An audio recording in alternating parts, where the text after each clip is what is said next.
Good morning. This is Karen Hamill from HalenHardy, and today we're going to talk about preparing for spills at each location within your corporate organization. When we look at preparing for spills, we look a lot at perhaps having that preparedness plan ready and having that plan that we can share with all of our facilities. But we may need to take a look at how each of those facilities differ, even if they have the same processes or even if you have the same end product in place. There may be different nuances that you need to consider so that each site is truly prepared and is ready for what might happen at their particular location. Looking at the pictures that we have here, we've got two facilities. On the left, we've got a facility that's by a river, and you can kind of see the smokestack emanating some of the steam that's coming out of that facility. On the right, let's say that that's a process that is identical to the one on the left, but more inland. So it's not necessarily right next to the water. It's not adjacent to a body of water, but they have the same processes.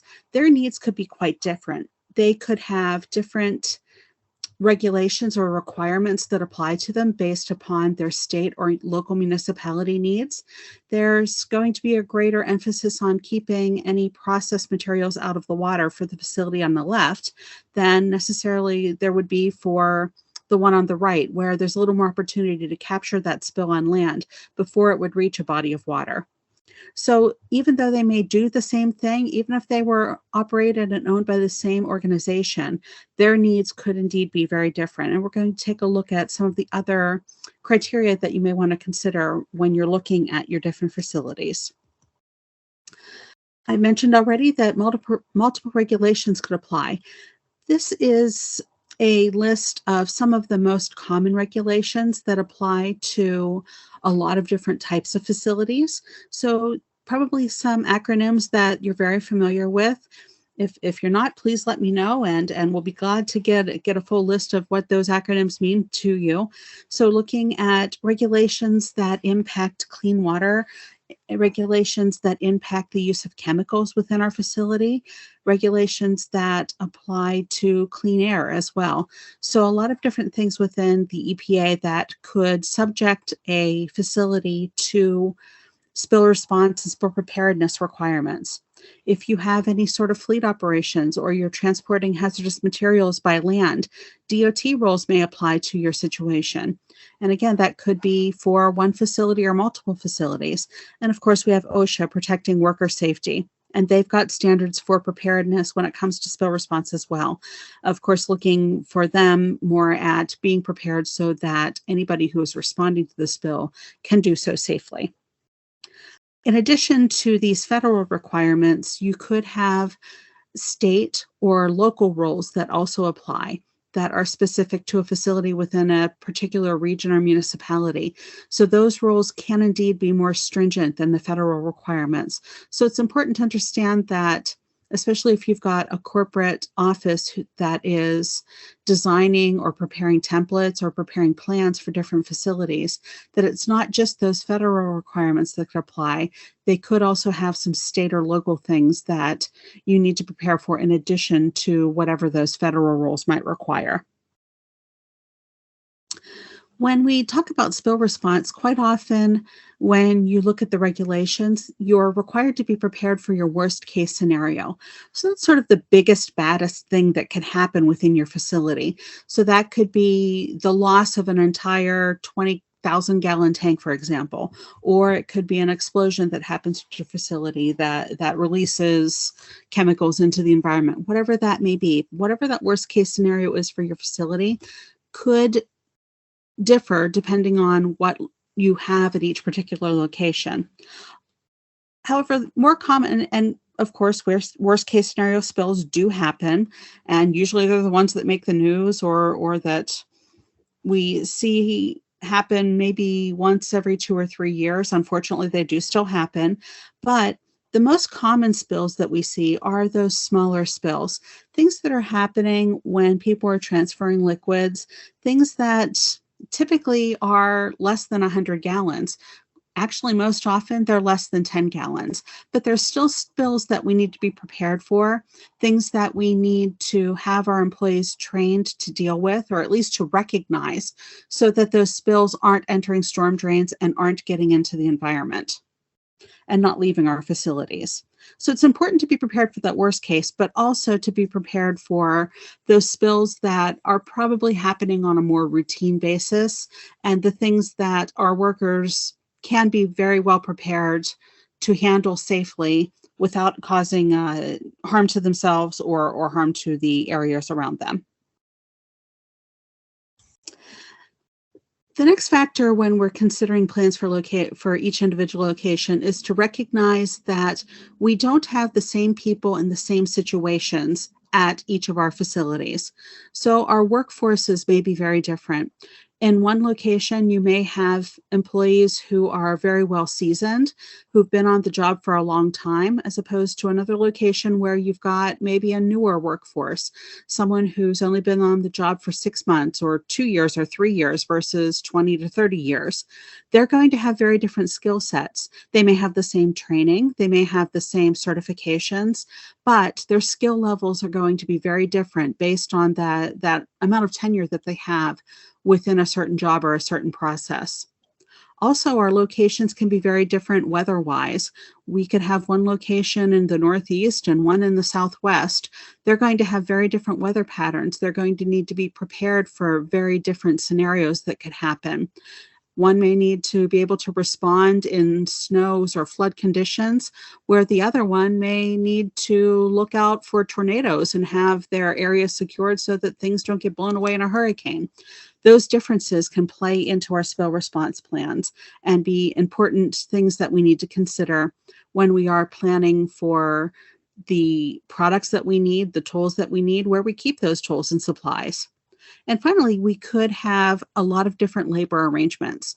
Perhaps we have some facilities that are unionized and others that are not. Those things can also play into our spill response plans and preparations, and knowing what we may need to do under those unionized agreements versus what we can do without having union oversight, or when we need to include that union in our planning and preparations so that everybody is on the same page when it comes to employees responding to a spill. Some of the things that we need to look for that Mother Nature brings our way. So in the Northeast and actually really all over the country now, we have been experiencing more extended power outages. So power outages are something that can cause upsets at facilities, especially if we rely upon electricity or other power sources to operate valves or controls. Sometimes those things can be overtaken when there's an extended power loss or when there's a surge when the power comes back into play.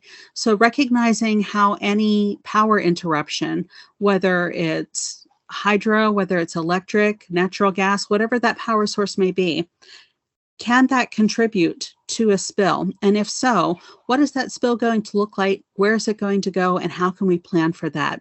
And again, it may be different at each location. Extreme weather, extreme heat, and extreme cold. Extreme cold especially, can cause spills because it can cause things to crack or things to overfill a little more rapidly than when it's too hot. But how does weather play into our spill response? Is that something that you need to look at and need to evaluate so that those weather events, whether they're extreme heat or extreme cold, are they going to contribute to a spill, and how would that happen? Storms, we're seeing those a lot more frequently. We've had a pretty busy hurricane season. We've had tornadoes in the Midwest. We've had a lot of different things affecting us weather-wise when it comes to storms and those types of events. What can happen where?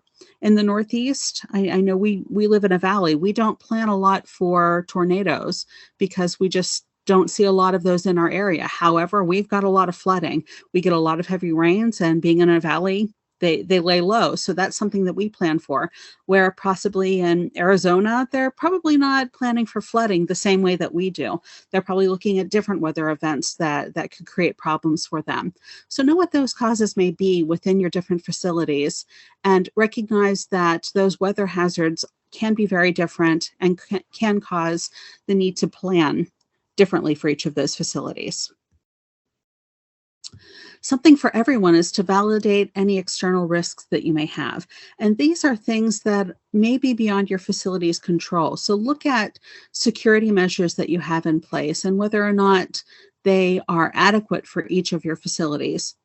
And just like the weather and everything else, they can be different. If you've got a facility that's kind of out in the middle of nowhere, you don't have a lot of people going by in cars or trucks or vehicles, it's not a place that's highly visited, chances are that facility may be a little more secure than a facility that's located in a suburb or in some region that has a little more traffic and has more of a chance for violence or has more of a chance for vandalism.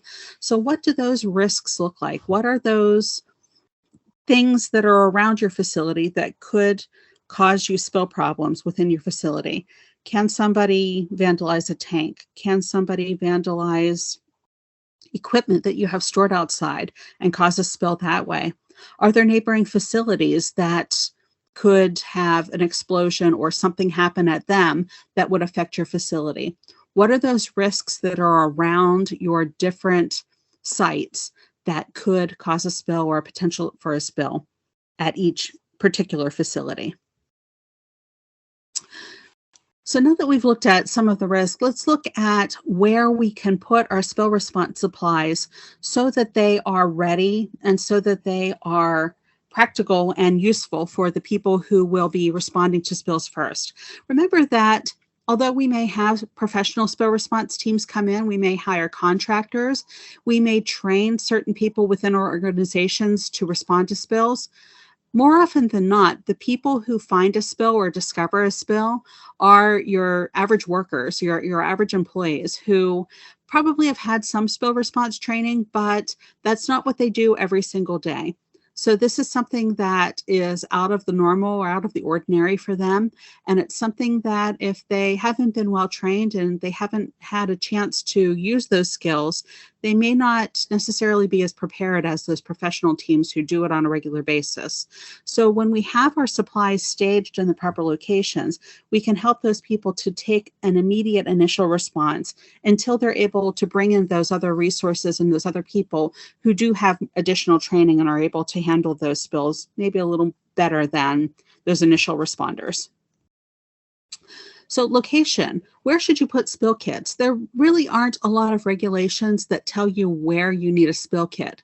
Regulations will tell you that you need to be prepared for spills and that you need to have response materials handy. You need to have people who can respond to spills, but they never really come out and say specifically where you've got to put your spill response materials. And actually, there aren't even any regulations that say you need a spill kit. They just say you need to be prepared. Now, of course, putting together a spill kit is the most common way to do it because then you know you've got the tools and resources and items together so that they're ready to go. But it's really up to you what is in that spill kit, what it looks like, and where you place it. I have found that one of the best things that you can do is put your spill response materials in locations where spills are most likely to occur. So where do spills occur? They occur where you're storing liquids, where you're handling liquids, and where you're moving them from one container to another. So look at dispensing areas, look at waste collection areas, look at any place that fluid is moving from one container to another, or possibly from a vehicle, from a tank to a vehicle, anywhere that liquid is moving. There's a higher rate of spills and a higher incidence and a higher chance for those spills occurring in those locations. Great to have them near fueling stations. Great to have them in areas where your tanks and materials are stored, warehouses, supply areas, anywhere that you've got those fluids, whether they're in motion or not. That's a good area for a spill. A good area, not a good area to keep a spill kit is locked up in a trailer or locked up in a remote location that nobody can get to, because nobody's going to remember that it's there. And even if they do remember that it's there, they're not going to be able to have access to it. And your spill is going to get away from you a lot more quickly. So look for areas where you can put those spill kits or those spill response supplies, that they will be available and ready for use by whoever finds the spill, wherever they may find it. The next area is to have your fleet prepared for spills. It is very common to have spills among fleet vehicles and among equipment that is stored outside, especially heavy equipment that relies on hydraulics. I'm sure many of us can think of a time where we've had a blown hydraulic line, or perhaps we've seen a vehicle that has grazed the saddle tank. Very, very common spills. Very Fortunately, they're not spills that typically are millions of gallons or even hundreds of gallons, but they are spills that we do need to deal with, and we do need to make sure that we clean up so that they're not getting into the environment. So having the ability to prepare each vehicle in your fleet or each piece of heavy equipment that you may operate with the different tools and things that people can use to, again, initiate that response. So we realize that it's not practical to have a 100-gallon spill kit in every vehicle, but give your employees the ability to take that initial action to cover a drain or at least isolate a spill or an environmentally sensitive area until they can make that call and call in somebody who does have the additional resources to get a spill cleaned up. And again, this can look different for different facilities because they've got different vehicles, they've got different fleet operations. And having backup supplies. If you have multiple facilities and they're not far from each other, you may benefit from having a centralized backup supply. And this could be a warehouse, a central stocking location, somewhere that people can go and quickly, and by quickly I mean within an hour, get the tools and materials that they need to clean up a spill completely. So they've got that initial spill kit, they've got that initial preparation, but if you have those backup supplies at another location, they can get everything that they need to completely control that spill, not just contain it and wait for somebody else to come clean it up. Central supply may be where you locate your spill response trailer. If you have the potential for very large spills and you have found the need for a trailer, that could be something that's centralized. If your facilities are farther apart, perhaps your central supply is at your base location for that facility if you've got operations that are more mobile. Whatever that may be, having those supplies available, but not necessarily at each point where things can spill, is important if you are going to be the one who is cleaning up that spill completely. If you're working with a contractor, perhaps your backup supplies are with that spill response contractor. Perhaps you have an agreement with your local community hazmat team. Whatever that may be sure that you do have the supplies that you need for those different locations so that spills can be cleaned up completely and within a reasonable amount of time. Consider other resources that you may have as well. So local response agencies, quite often communities, usually it's at the county level, sometimes for larger cities, it may be at the city level. Most have a community hazmat team. And this is usually something that you can find information about from your local emergency planning committee or your local emergency management agency office. And this is a group that is put together and is fully trained, operational, usually is certified by the state or at least the municipality that they're in to respond to hazardous materials spills. And they can be a great resource for you. They can help to help you to put together your spill response supplies so that your people are ready. They can help you with drills. They can help you to train your people. There are a lot of different resources that they can provide to help ensure that you are prepared. And a nice thing too is that because they're a local resource, they can help you identify some of those geographic hazards that are specific to you, to your facility, as opposed to a national organization that is kind of working from a more general list. So they're the ones that are going to be aware of, hey, you know what? We get a lot of flooding in our region. You know what? We need to be prepared for earthquakes that cause these problems, whatever those things may be. They kind of have a keener sense of that, because chances are they're the ones who have had to respond in the past within your community to those events. If you're using a response contractor, see what resources they have available, whether it's training or planning. Perhaps they've got templates that you can use to help with your response plans, or checklists that you might be able to use to ensure that you do have the things that you need to contain a spill until they can get there. Look to industry groups. There are a lot of great groups within different industry sectors, the utility sector, railroads. They all have some great resources that you may be able to utilize to either start or enhance your plans. And also look to your suppliers. So whether this is your spill response material suppliers or PPE suppliers, quite often they've got resources that you can utilize as well to help better your plans and be better prepared. Reflecting again on some of the conditions that can cause spills. We've talked about a few already, but let's look at some other things that you may need to consider when you're planning at each particular location. And the first one is lack of training. And this is something that is really widespread, and we see it now, especially with the baby boomers retiring. They're retiring and they're taking that knowledge with them. As you bring in newly hired people, they just don't have the skills yet to respond to spills the same way that the people who had 30 years in the field do.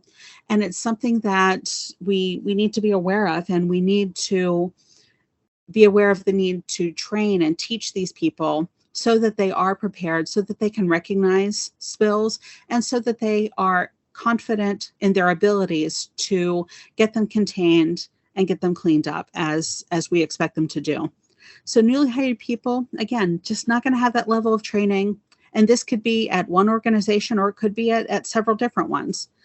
If you've had changes in procedures, that can affect the ability that somebody has to respond to a spill. A different procedure may create a different type of spill. Maybe it's a spill that they're not familiar with, as opposed to something that they had been doing for years and years.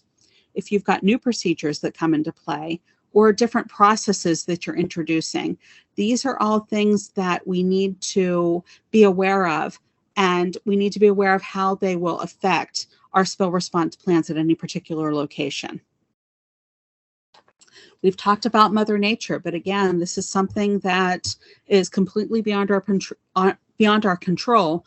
However, it's a known hazard. It's something that, as you're looking at different things that can affect your facility, just like somebody backing a forklift into a tank, these are things that we know can happen. So what makes sense for your area? Is it prone to earthquakes? Is it prone to storms? Is it prone to flooding? Whatever those things that Mother Nature sends your particular way, what are they?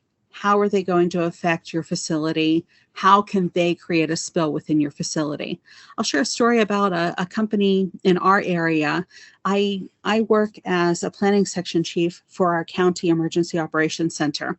And we had a situation where there was a facility that was sold to a new owner, and they were located near a river. We had a historic flood that completely flooded their operation, and they had just taken ownership of the facility, and the old company had left a lot of tanks and drums and other containers out in the field, kind of near the water body, near the river that went by.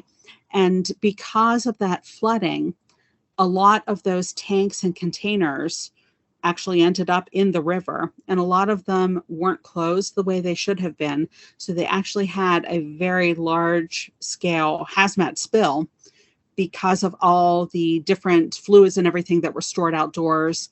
The containers weren't correct, but the old owner just kind of abandoned them, and the new owner hadn't had time yet to clean up that yard. So in that case, a flood was a major problem for them, and created a major spill response incident because they just weren't prepared for that flooding to come through there and take out all of those containers.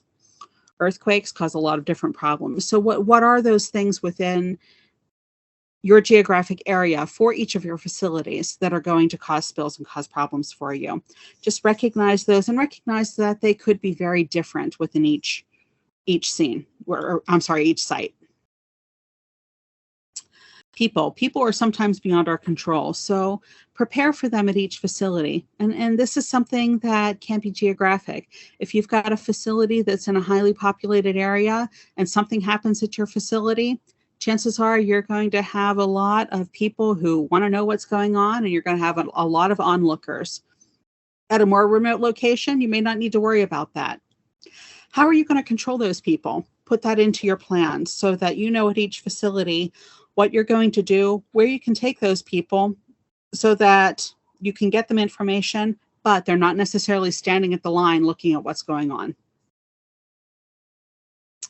Looking at the choice of spill response supplies, and again, looking at what each facility may need, as opposed to sending one kit out and expecting it to work everywhere you go. One size doesn't fit all.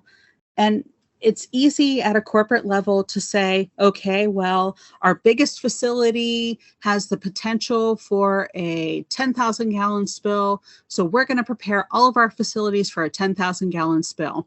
And we're going to put these spill response supplies and these tools in there. And we're going to put this PPE in there, and everybody is going to be ready.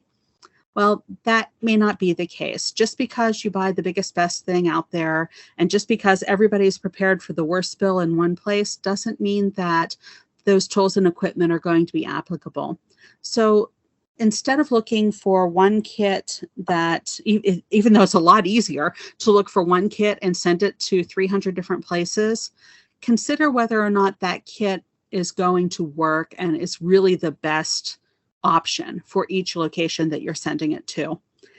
It's a little harder, it's a little more work, but sizing that kit and making sure that everybody can use all of the tools and supplies that you're sending them is important to ensuring that people are able to use that well and to use the items correctly. Also consider where spills are going to go at each location. Is the spill going to stay on land? If you are in the middle of dry land and there's nothing around for miles, you probably don't need to be prepared with a lot of containment booms. You probably don't need to look at some of the devices that would keep spills out of water because there simply isn't any water around. If you are on a shoreline and you border a river, chances are you're going to want more booms than mats. You're going to possibly want a containment boom. You're going to want some different tools so that you can contain that spill as quickly as possible on water. So know where that spill is headed and plan your absorbents and also other response tools according to where that spill could happen based on the particular location where it's likely to occur. What arrangements might you have with your spill contractors? If you use spill contractors at each of your locations, work with them to determine what you need to do until they get there. Do they want you to start cleaning up, or do they just want you to contain the spill? Do they just want you to cover storm drains? Do they want you to do something else? Whatever those things may be, know what you need to do to help them when they get there. Know where your outlets are. Know where those storm drains lead so that you can protect those perhaps. But make those arrangements in advance so that the spill can be as minimized as possible when that contractor gets there. Perhaps they're only going to do remediation and you need to do most of the cleanup. What are those arrangements, and are they the same at all of your facilities? Different contractors can have different arrangements. So know those in advance so that you don't get tangled up and have unmet expectations when that contractor arrives, if you are using a contractor. Stocking appropriate supplies. I kind of alluded to this a little bit ago, but it's not, some people do have larger budgets than others, and some people can't afford to purchase more expensive supplies, but they're not necessarily going to be any better in a response effort than supplies that are less expensive. So having practical things in your spill response toolkit, it is a better option than having more expensive things that nobody knows how to use. A good example of that is air monitoring equipment. There's a lot of great air monitoring equipment out there and a lot of great resources for that. But if you don't have the ability to use it, if you've never been taught to use it, you're really kind of wasting time and money. So I have a picture of a compass here. One of the things that I do is train community emergency response teams, or CERT teams. And one of the things that they suggest as an item to put in your response backpack is a compass, because sometimes CERT teams get involved with search and rescue. And the issue with that is that's great if you know how to use a compass, but if you've never used a compass and you're not familiar with using a compass, it's really wasting space in your backpack. You might be better off putting an extra set of batteries for your flashlight in that space, because it's a tool that you simply don't know how to use, and chances are even if you had a quick training, okay, this is north, this is south, you're probably not going to be able to use that compass very well in the heat of the moment.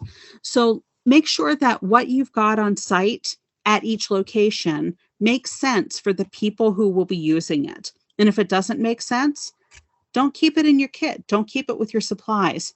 Send it to somebody else who can use it and replace it with something that is more practical for that particular site. And consider your levels of training. If you've got those seasoned workers who know how to use those tools, that's fantastic.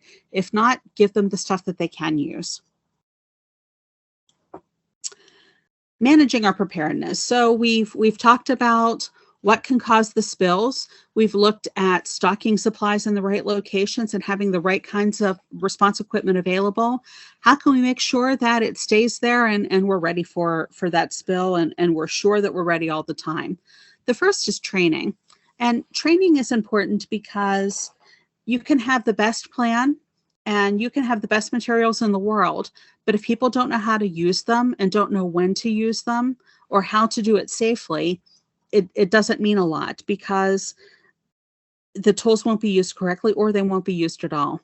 If people don't know what to do with them, you might as well not even bother having them there. So train your people to know how to respond to spills. And it's important for your people to understand what spills you want them to handle and what spills they're trained to handle. If you look at OSHA's HAZWOPER standard, they differentiate spills based upon incidental and emergency. And an incidental spill is a spill that is kind of a nuisance. Yes, something spilled, but I can clean it up without jeopardizing my safety. Where an emergency spill is something that is beyond my control. It has gotten into a storm drain. It has gotten into an area that it is no longer safe for me to handle it. So it will either jeopardize my safety or it's jeopardizing the safety of the environment. Those are emergency spills. And if you're having your people respond to emergency spills, they do need to be trained per the requirements of that HAZWOPER standard. If they're incidental spills, that is a training that you can provide on your own and simply list it as procedures that you have for your everyday operations. So when there is a spill, we will do A, B, C, D, E, and list those things and train your people to do it safely. Tell them where the equipment is, show them where the equipment is, have drills regularly so that they know how to use whatever equipment is available to them. The next, and this is a great idea especially for facilities that maybe are unmanned or don't have a lot of staff available at any time, having RFID tags or something to let people know when spill response materials are being used.